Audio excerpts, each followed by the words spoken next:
আমাদের সমাজে একটা প্রচলন আছে যে মৃত্যুর সময় সিরিয়াল ধরে রোগীর মুখে পানি দেওয়া হয়। রোগী পানি খেতে পারুক আর না পারুক, অনেকে আছেন পানি দিতে না পারলে আফসোসও করেন। ভাই ইউনুস, অনেক গুরুত্বপূর্ণ প্রশ্ন আপনি করেছেন। রোগীর মুখে পানি দিতে পারা, এটাকে আমরা মনে করি যে তার সেবা করতে পারলাম, তার পাশে দাঁড়াতে পারলাম। রোগীর যদি পানের প্রয়োজন না থাকে তবুও যদি পানি দেওয়া হয় তাহলে তো সেবা হলো না, বরং এটা রোগীকে কষ্ট দেওয়া হলো। অতএব যদি সবাই এরকম সিরিয়াল ধরে রোগীর মুখে পানি দেয় আর কেউ পানি দিতে না পারে, তাহলে তার খুশি হওয়া উচিত যে রোগীকে আজাব দেওয়া, তাকে কষ্ট দেওয়ার থেকে অন্তত আমি বাঁচতে পারলাম। এটি সন্দেহাতীতভাবে আমাদের একটা কুসংস্কার।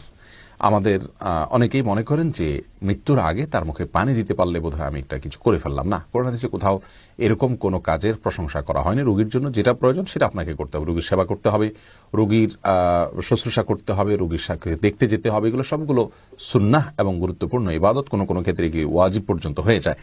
যার কারণে এই কাজগুলো আপনি করবেন, কিন্তু যখন যেটা প্রয়োজন, মুখে পানি দেওয়ার প্রয়োজন, কেউ একজন দিয়েছেন, আলহামদুলিল্লাহ, যথেষ্ট। আপনি অন্য কিছু করেন, ওইটাই করতে হবে বা ওইটা করলে বিশেষ কোনো ফজিলত হবে, এমন কোনো কথা কিন্তু নাই।